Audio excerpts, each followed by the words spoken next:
केवडिया इथल्या नवनिर्मित रेल्वे स्थानकासह विविध विकास योजना तसंच 8 नव्या रेल्वे गाड्यांचा पंतप्रधान नरेंद्र मोदी यांनी केला शुभारंभ। भारतीय रेल्वेच्या पायाभूत सुविधांचं आधुनिकीकरण करण्यासाठी गेल्या काही वर्षात झालेलं काम अभूतपूर्व असल्याचं पंतप्रधान नरेंद्र मोदी यांचं प्रतिपादन। देशाची एकता आणि अखंडता कायम टिकवण्यासाठी जे निरंतर प्रयत्न सुरू आहेत त्यात केवडियातला स्टॅच्यू ऑफ युनिटी हा एक अध्याय। पंतप्रधान देशात गेल्या 24 तासात 17,170 रुग्ण कोरोनामुक्त, सुमारे 15,144 नवे कोरोना रुग्ण तर 181 कोरोना रुग्णांचा मृत्यू। राज्यात काल दिवसभरात 3,039 कोरोना रुग्ण बरे होऊन घरी परतले। 2,910 नव्या कोरोना रुग्णांची नोंद झाली तर 52 कोरोना बाधितांचा मृत्यू। राज्यातल्या 34 जिल्ह्यातल्या जवळपास 12,711 ग्रामपंचायतींच्या सार्वत्रिक निवडणुकांची मतमोजणी उद्या। महाराष्ट्र कर्नाटक सीमा लढ्यातील हुतात्म्यांच्या स्मरणार्थ आज हुतात्मा दिन। कर्नाटकात समाविष्ट मराठी भाषिकांचा सीमाभाग महाराष्ट्रात आणण्यासाठी आघाडी सरकार वचनबद्ध। आणि भारत आणि ऑस्ट्रेलिया यांच्यात ब्रिस्बेन इथं सुरू असलेल्या चौथ्या क्रिकेट कसोटी सामन्यात आज शार्दूल आणि वॉशिंग्टन यांच्या शतकी भागीदारीमुळे भारताचा डाव सावरला। नमस्कार, 9:30च्या बातमीपत्रात मी आसावरी फडके आपलं स्वागत करते। आता पाहूया बातम्या विस्तारानं। गुजरातमधल्या केवडिया इथल्या स्टॅच्यू ऑफ युनिटी या पर्यटन स्थळाला भेट देण्यासाठी देशातल्या वेगवेगळ्या ठिकाणांहून 8 प्रवासी रेल्वे गाड्यांचा शुभारंभ पंतप्रधान नरेंद्र मोदी यांनी आज दूरदृश्य प्रणालीद्वारे केला। त्याचबरोबर केवडिया इथल्या नव्या रेल्वे स्थानक इमारतीचं लोकार्पणही पंतप्रधानांनी केलं। भारतीय रेल्वेच्या पायाभूत सुविधा आधुनिक करण्यासाठी गेल्या काही वर्षात काम झालं आहे ते अभूतपूर्व असल्याचं पंतप्रधान यावेळी बोलताना म्हणाले। देशात हायस्पीड ट्रेन टेक्नॉलॉजीचा मोठ्या प्रमाणात उपयोग करून करण्यात येत आहे, तसंच रेल्वे अधिक पर्यावरणपूरक करण्यासाठी काम सुरू आहे असं पंतप्रधान म्हणाले। केवडिया रेल्वे स्थानकाला पर्यावरणपूरक इमारतीचं प्रमाणपत्र मिळालं आहे, ही अभिमानास्पद बाब असल्याचं पंतप्रधानांनी नमूद केलं। रेल्वेच्या संपूर्ण तंत्रात बदल करण्यासाठी रेल्वे रुळांपासून पूल बांधणीपर्यंत अनेक स्तरांवर मोठं काम केलं आहे। रेल्वे तंत्रज्ञानात आत्मनिर्भरता आणण्यावर लक्ष केंद्रित करण्यात आलं असून यासाठी कुशल मनुष्यबळाची गरजही पंतप्रधानांनी व्यक्त केली। आधुनिकीकरण का एक बड़ा कारण रेलवे मैन्युफैक्चरिंग और रेलवे टेक्नोलॉजी में आत्मनिर्भरता पर हमारा बल है, हमारा फोकस है। रेलवे ट्रांसपोर्ट हो, मल्टी डिसिप्लिनरी रिसर्च हो, ट्रेनिंग हो, हर प्रकार की आधुनिक सुविधाएं हो, ये सारी चीजें यहां उपलब्ध कराई जा रही हैं। 20 राज्यों के सैकड़ों मेधावी युवा भारतीय रेल के वर्तमान और भविष्य को बेहतर बनाने के लिए खुद को प्रशिक्षित कर रहे हैं। यहां होने वाले इनोवेशंस और रिसर्च से भारतीय रेल को आधुनिक बनाने में और मदद मिलेगी। भारतीय रेल भारत की प्रगति के ट्रैक को गति देती रहे। भारतीय रेल्वे आधुनिकीकरणाबरोबरच पर्यावरणपूरकतेवर भर देत आहे असं पंतप्रधान म्हणाले। देशाच्या वेगवेगळ्या भागातून एकाच स्थळासाठी एवढ्या रेल्वे गाड्यांसाठी एकाच वेळी हिरवा झेंडा दाखवला जात असल्याची भारतीय रेल्वेच्या इतिहासातली ही पहिलीच वेळ असल्याचं ते म्हणाले। देशाची एकता आणि अखंडता अबाधित राखण्यासाठी जे निरंतर प्रयत्न सुरू आहेत त्यातील एक अध्याय केवडिया असल्याचंही पंतप्रधान म्हणाले। जब हिंदुस्तान के कोने कोने से स्टैच्यू ऑफ यूनिटी की पवित्र धरा पर देश की भिन्न भिन्न भाषाएं, भिन्न भिन्न वेश वाले लोगों का आना जाना बढ़ेगा तो देश की एकता का वो दृश्य एक प्रकार से नित्य वहां लघु भारत हमें दिखाई देगा। आज केवडिया के लिए बड़ा विशेष दिवस है। देश की एकता और अखंडता के जो निरंतर प्रयास चल रहे हैं उसमें एक नया अध्याय है। नजीकच्या काळात जसजशा वाहतुकीच्या सुविधा विस्तारल्या जातील तशी केवडिया इथं पर्यटकांची संख्याही वाढणार आहे. एका अंदाजानुसार स्टॅच्यू ऑफ युनिटीला भेट देणाऱ्यांची संख्या प्रतिदिन 1 लाख होईल अशी शक्यता व्यक्त केली जात आहे. इकॉनॉमी आणि इकॉलॉजी या दोन्हींचा योजनाबद्ध उपयोग केवडिया इथं करण्यात आल्याचं पंतप्रधान म्हणाले. रेल्वे मंत्री पियुष गोयल, महाराष्ट्राचे मुख्यमंत्री उद्धव ठाकरे, गुजरातचे मुख्यमंत्री विजय रूपाणी, दिल्लीचे मुख्यमंत्री अरविंद केजरीवाल, मध्य प्रदेशचे मुख्यमंत्री शिवराज सिंग चौहान आणि उत्तर प्रदेशचे मुख्यमंत्री योगी आदित्यनाथ या कार्यक्रमात दूरदृश्य प्रणालीद्वारे सहभागी झाले होते. केवडिया इथल्या स्टॅच्यू ऑफ युनिटी या पर्यटन स्थळाला भेट देण्यासाठी आजपासून देशातल्या विविध भागातून आज 8 रेल्वे गाड्यांचा शुभारंभ पंतप्रधानांच्या हस्ते करण्यात आला. 2927 अप 2928 डाऊन दादर केवडिया या दैनिक रेल्वे गाडीचा दादर रेल्वे स्थानकातून प्रारंभ झाला.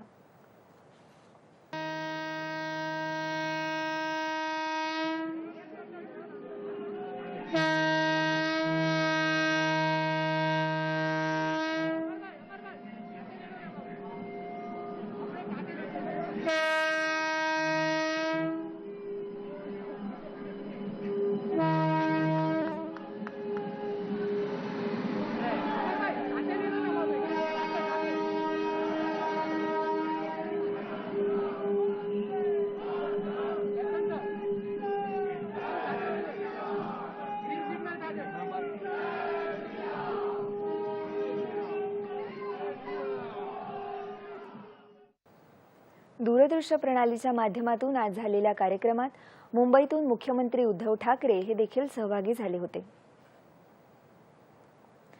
स्टार्टअप इंडिया आंतरराष्ट्रीय संमेलन नवी दिल्लीत सुरू आहे.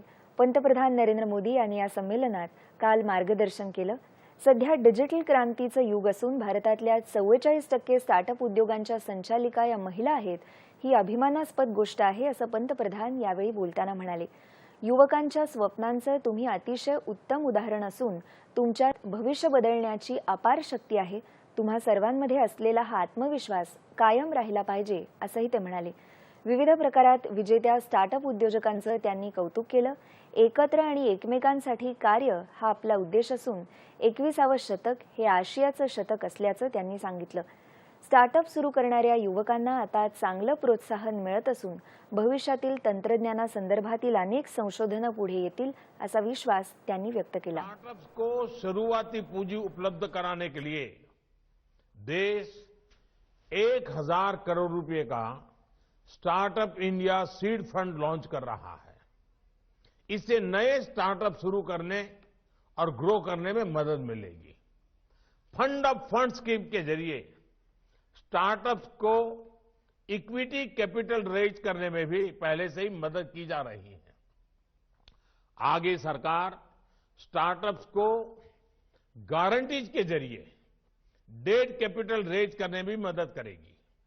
साथियों, भारत एक ऐसा स्टार्टअप इकोसिस्टम बनाने का प्रयास कर रहा है जिसका आधार स्तंभ of the youth, by the youth, for the youth का मंत्र हो. स्थानिक गरजा पूर्ण करण्यासाठी स्टार्टअपची सुरुवात झाली. स्टार्टअपमुळे संकट काळामध्ये संधी निर्माण झाल्यात. अनेक स्टार्टअप पुढे आले. त्यामुळे देशातलं प्रत्येक राज्य आणि त्यातले 80% जिल्हे स्टार्टअप चळवळीशी जोडले गेले. त्याचाच परिणाम म्हणून देशात सध्या 41,000 स्टार्टअप उद्योजक असल्याचं पंतप्रधानांनी सांगितलं. स्टार्टअप चळवळीमुळे सर्व क्षेत्रातले संबंध अधिक मजबूत होण्यासाठी मदत झाली. त्यामुळे स्टार्टअपची झालेली व्याप्ती अभूतपूर्व आहे. याचद्वारे कृषी क्षेत्रासाठी तब्बल 1 लाख कोटी रुपयांचा कृषी पायाभूत निधी उभारण्यात मदत झाली असंही ते म्हणाले.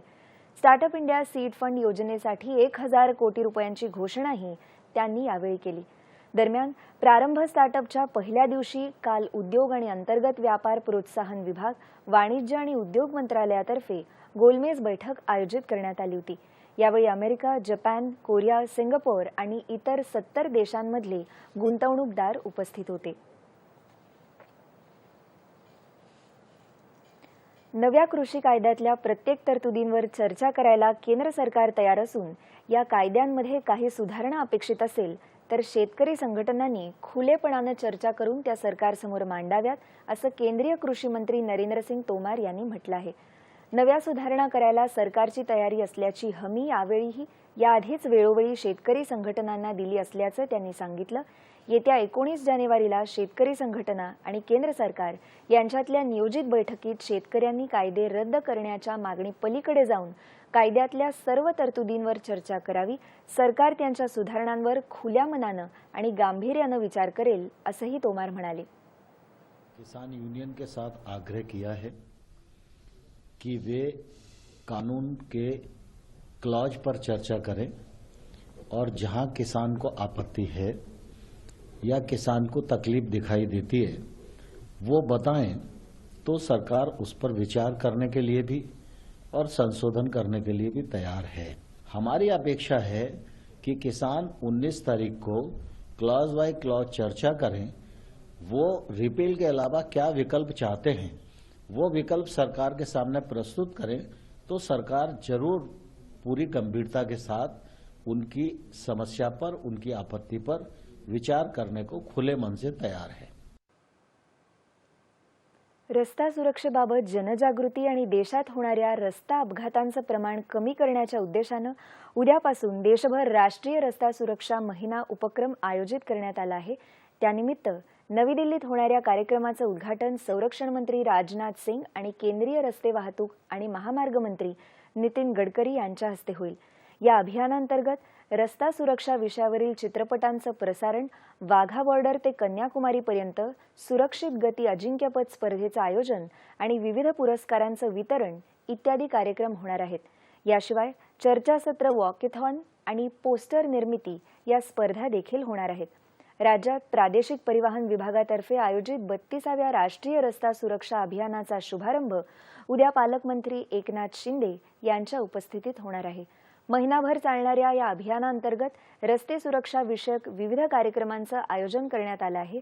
वायू प्रदूषण करणाऱ्या वाहनांची तपासणी मोहीम, ऑटो रिक्षा चालकांसाठी कार्यशाळा तसंच विविध टोल नाक्यांवर रस्ता सुरक्षक साहित्याचं वाटपही होणार आहे.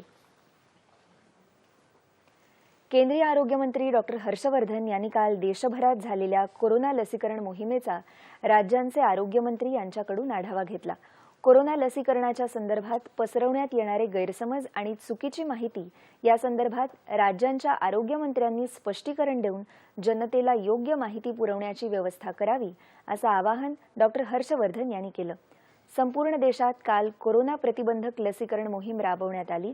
त्यासाठी सर्व राज्यांनी केलेल्या तयारीसंदर्भात केंद्रीय आरोग्य मंत्र्यांनी समाधान व्यक्त केलं.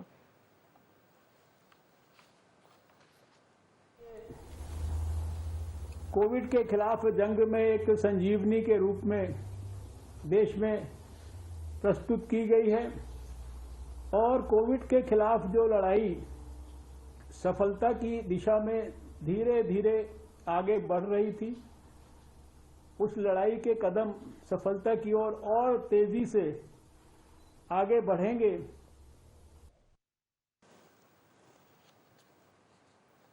जगभरातील एकूण कोरोनाबाधितांची संख्या 9,49,00,000 पोहोचली आहे, तर कोरोना संक्रमणामुळे मृत्यू झालेल्यांची संख्या 20,30,000 अधिक आहे. एकूण बाधितांपैकी 6,77,00,000 रुग्ण उपचारानंतर बरे सुद्धा झाले आहेत. सर्वाधिक प्रभावित देश अमेरिका, बाधितांचा आकडा 2,43,00,000 पोहोचला आहे. आतापर्यंत 4,05,000 जणांचा मृत्यू झाला आहे. ब्राझीलमध्ये आतापर्यंत 84,56,000 अधिक जणांना कोरोनाचा संसर्ग झाला आहे. यापैकी 2,09,000 बाधितांचा मृत्यू झाला आहे.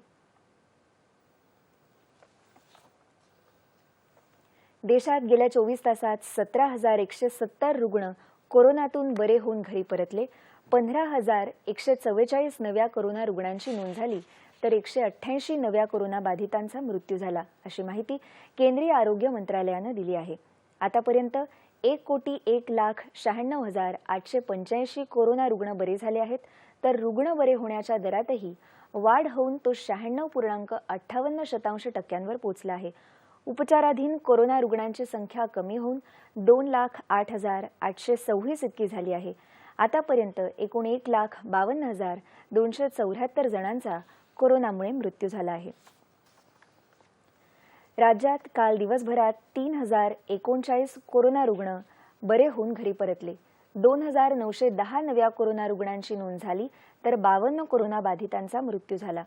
राज्यात आतापर्यंत 18,84,127 कोरोनाबाधित रुग्ण बरे झाले आहेत तर सध्या 51,965 रुग्णांवर उपचार सुरू आहेत. राज्यात आतापर्यंत एकूण 19,87,678 कोरोना रुग्णांची नोंद झाली आहे. राज्यात रुग्ण बरे होण्याचा दर 94.79% असून मृत्यू दर 2.54% इतका कायम आहे. सध्या राज्यात 2,24,705 व्यक्ती गृह विलगीकरणात आहेत तर 2,037 व्यक्ती संस्थात्मक विलगीकरणात आहेत. देशभरात कोविड प्रतिबंधक लसीकरण मोहीम सुरू झाली आहे. या संदर्भात नागरिकांच्या प्रश्नांबाबत अधिक माहिती आता जाणून घेऊया. देशभरात कोविड प्रतिबंधक लसीकरणाची प्रक्रिया येत्या काही दिवसातच सुरू होणार आहे. या अनुषंगानं नेहमी विचारल्या जाणाऱ्या प्रश्नांची उत्तरं देण्याचा आमचा प्रयत्न आहे. कोविड-19 लस सर्वांना एकाच वेळी दिली जाणार का? तर सरकारनं प्राधान्यानं लस देण्यासाठी उच्च जोखीम गटांची निवड केली आहे. पहिल्या गटात आरोग्य आणि आघाड्यांवर काम करणाऱ्या कर्मचाऱ्यांचा समावेश आहे तर दुसऱ्या गटात 50 वर्षांवरील आणि सहव्याधी असलेल्या व्यक्तींचा समावेश करण्यात आला आहे. त्याचवेळी ज्यांना गरज आहे त्या सर्वांना ही लस उपलब्ध होणार आहे. अल्प काळात ही लस आणली जात असल्यानं ती सुरक्षित असेल का? तर या लसीची सुरक्षितता आणि परिणामकारकता यांची तपासणी करणाऱ्या नियामक संस्थांनी मंजुरी दिल्यानंतरच या लसी उपलब्ध केल्या जाणार आहेत. सगळ्यात महत्त्वाचा प्रश्न म्हणजे लस घेणं अनिवार्य आहे का? तर नाही. कोविड-19 प्रतिबंधक लसीकरण ऐच्छिक आहे. मात्र या रोगाचा फैलाव रोखण्यासाठी आणि स्वतःला संरक्षित करण्यासाठी या लसीची पूर्ण मात्रा निर्धारित केलेल्या वेळापत्रकानुसार घेण्याची शिफारस करण्यात येत आहे. कोरोना संसर्गातून बरे झालेल्या व्यक्तींना लस घेण्याची गरज आहे का? तर उत्तर आहे लसीकरणापूर्वीच्या संसर्गाचा इतिहास असला तरी या लसीची पूर्ण मात्रा निर्धारित केलेल्या वेळापत्रकानुसारच घेण्याची शिफारस करण्यात येत आहे, ज्यामुळे रोगप्रतिकारक क्षमता अतिशय बळकट होईल. कोरोना संसर्ग असलेल्या व्यक्तीचं लसीकरण शक्य आहे का? तर संसर्ग असलेल्या व्यक्तींनी लक्षणं निघून गेल्यानंतर 14 दिवसांपर्यंत लसीकरण पुढे ढकलावं, कारण त्यांचा संसर्ग लसीकरण केंद्रातल्या इतरांना होण्याचा धोका आहे. भारतातली कोविड-19 प्रतिबंधक लस इतर देशांमध्ये उपलब्ध झालेल्या लसींइतकीच प्रभावी ठरेल. विविध टप्प्यातल्या चाचण्यांमधून लसीची सुरक्षितता आणि कार्यक्षमतेची खात्री करण्यात आली आहे.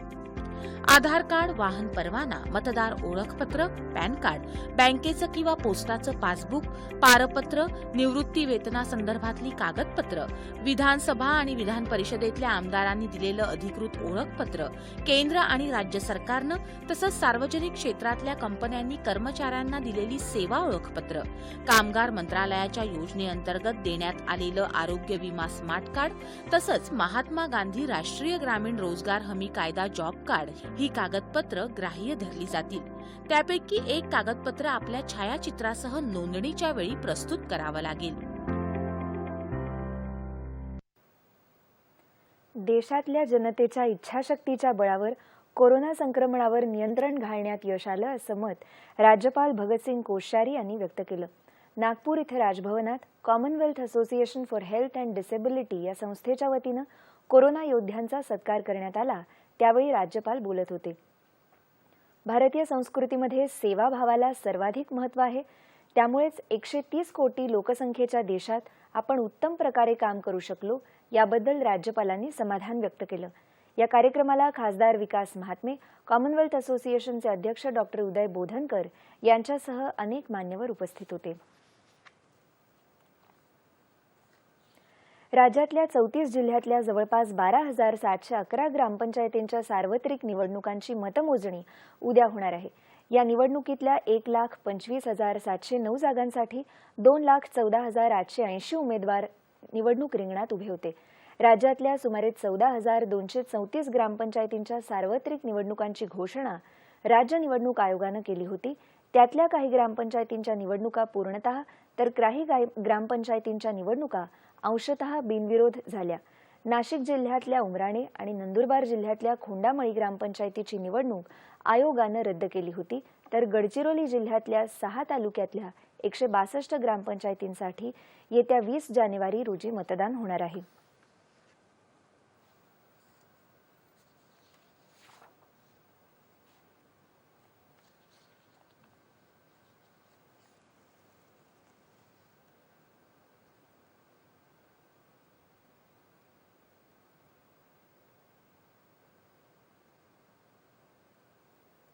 बेळगाव, कारवार, बिदर, भालकीसह कर्नाटक सीमा भागातली सर्व मराठी भाषक गावं महाराष्ट्रात सामील करून संयुक्त महाराष्ट्राची स्थापना करणं, कर्नाटक व्याप्त शेवटचं मराठी गाव महाराष्ट्रात येईपर्यंत सर्व शक्तीनिशी निर्धारानं लढत राहणं हीच सीमा लढ्यातल्या हुतात्म्यांना खरी श्रद्धांजली ठरेल, अशा शब्दात उपमुख्यमंत्री अजित पवार यांनी सीमा लढ्यातल्या हुतात्म्यांचं स्मरण करून त्यांना अभिवादन केलं.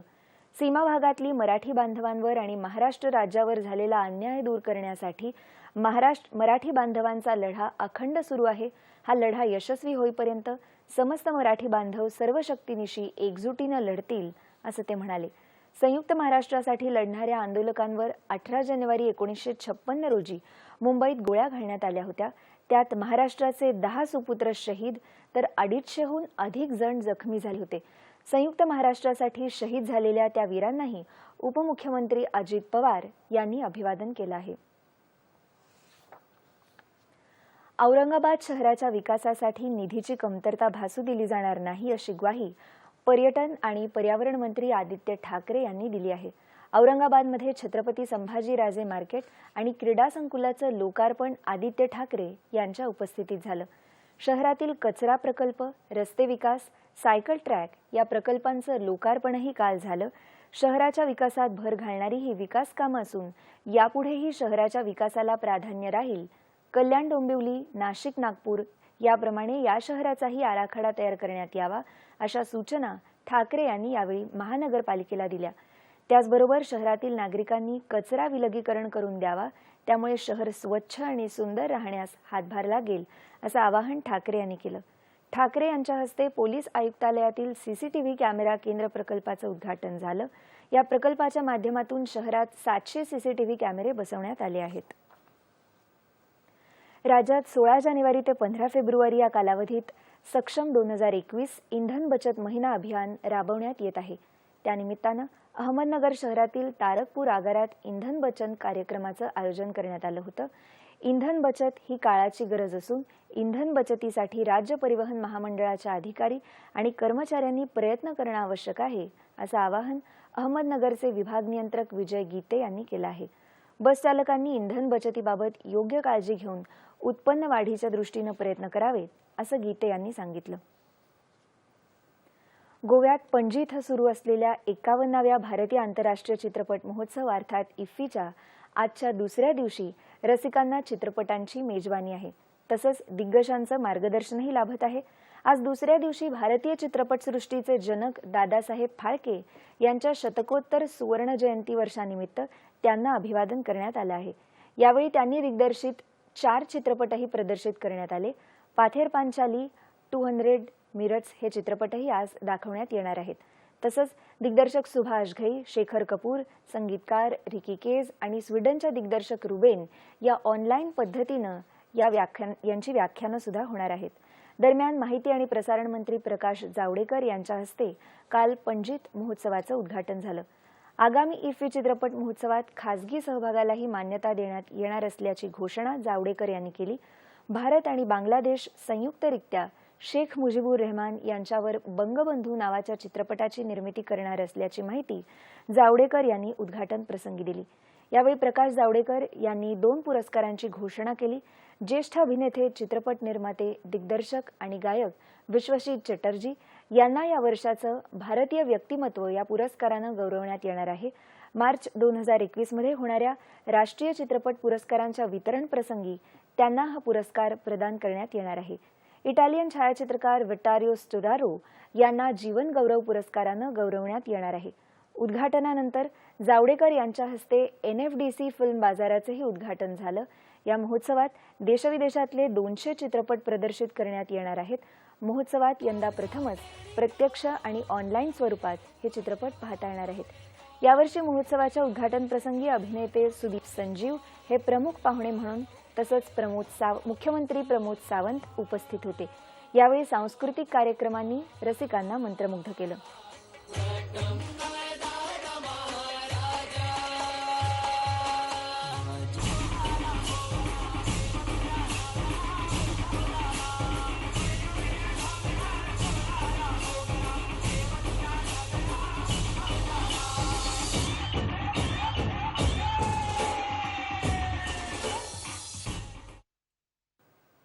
ब्रिस्बेन येथे सुरू असलेल्या चौथ्या कसोटी क्रिकेट सामन्यात आज तिसऱ्या दिवशी भारताचा पहिला डाव 336 धावांवर आटोपला.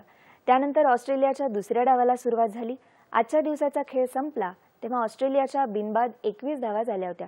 ऑस्ट्रेलियानं भारतावर 54 धावांची आघाडी मिळवली आहे. भारताच्या अडकलेल्या धावाला शार्दुल ठाकूर आणि वॉशिंग्टन सुंदर या 2 फलंदाजांनी सावरलं. आघाडीचे फलंदाज फारशी चमकदार कामगिरी न करता बाद झाल्यावर शार्दुल ठाकूर आणि वॉशिंग्टन सुंदर यांनी 7व्या विकेटसाठी 123 धावांची भागीदारी रचत भारताच्या धावसंख्येला आकार देण्याचा प्रयत्न केला. दोघांनीही आंतरराष्ट्रीय कसोटी क्रिकेटमधलं आपलं पहिलं अर्धशतक झळकवलं. शार्दुलनं 67 तर सुंदरनं 62 धावा केल्या. भारतानं कालच्या 2 बाद 62 धावसंख्येवरून तिसऱ्या दिवसाच्या खेळाला सुरुवात केली. चेतेश्वर पुजारा आणि अजिंक्य रहाणे चांगली भागीदारी रचतील अशी आशा असतानाच हेझलवूडनं ही जोडी फोडली. संघाची धावसंख्या 105 असताना हेझलवूडच्या गोलंदाजीवर पेननं पुजाराचा झेल टिपला. पुजारानं 25 धावा केल्या.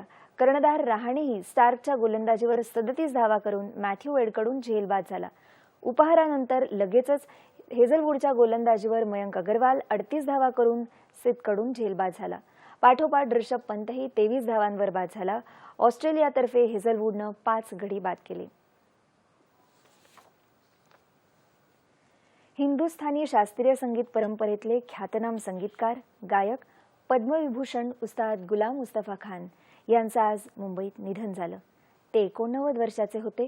रामपूर सहरा घराण्यातल्या गायकीला गुलाम मुस्तफा खान यांनी एका वेगळ्या उंचीवर नेलं. आपल्या कारकिर्दीत अनेक शिष्यांना संगीत कलेची साधना शिकवणाऱ्या खान यांना पद्मश्री, पद्मभूषण, संगीत नाटक अकादमी आणि पद्मविभूषण या पुरस्कारांनी सन्मानित करण्यात आलं होतं. उस्ताद गुलाम मुस्तफा खान यांनी कित्येक दशकं आपल्या गायनानं संगीतप्रेमींना मंत्रमुग्ध केलं. त्यांनी मराठी आणि गुजराती चित्रपटात पार्श्वगायन केलं होतं. फिल्म्स डिव्हिजनच्या 70हून अधिक माहितीपटांना त्यांनी आवाज दिला होता. सुप्रसिद्ध गायिका आशा भोसले, मन्ना डे, गीता दत्त, AR रहमान या आणि अशा अनेक दिग्गजांना त्यांनी गायनाचे धडे दिले होते. गानसम्राज्ञी लता मंगेशकर यांनी उस्ताद गुलाम मुस्तफा खान यांच्या निधनाबद्दल शोक व्यक्त केलाय. खान साहेब उत्कृष्ट गायक तर होतेच, पण त्यासोबत ते एक उत्कृष्ट व्यक्ती होते असं त्यांनी आपल्या संदेशात म्हटलं आहे. उस्ताद अमजद अली खान यांनीही खान साहेबांना आदरांजली वाहिली आहे. संगीत क्षेत्रातला त्यांचा अमीट ठसा शतकानुशतकं कायम राहील असं त्यांनी आपल्या शोक संदेशात म्हटलं आहे. ठळक बातम्या पुन्हा एकदा.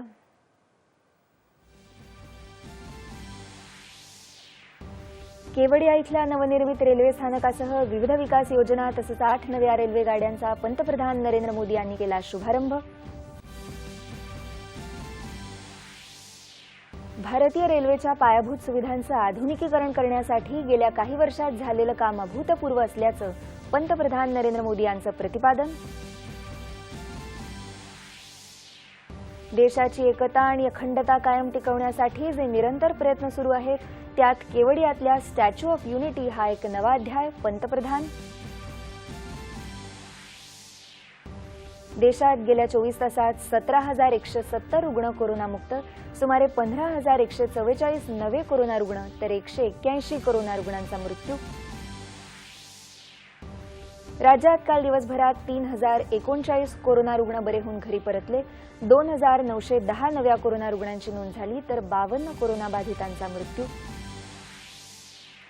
राज्यातल्या 34 जिल्ह्यातल्या जवळपास 12,711 ग्रामपंचायतींच्या सार्वत्रिक निवडणुकांची मतमोजणी उद्या.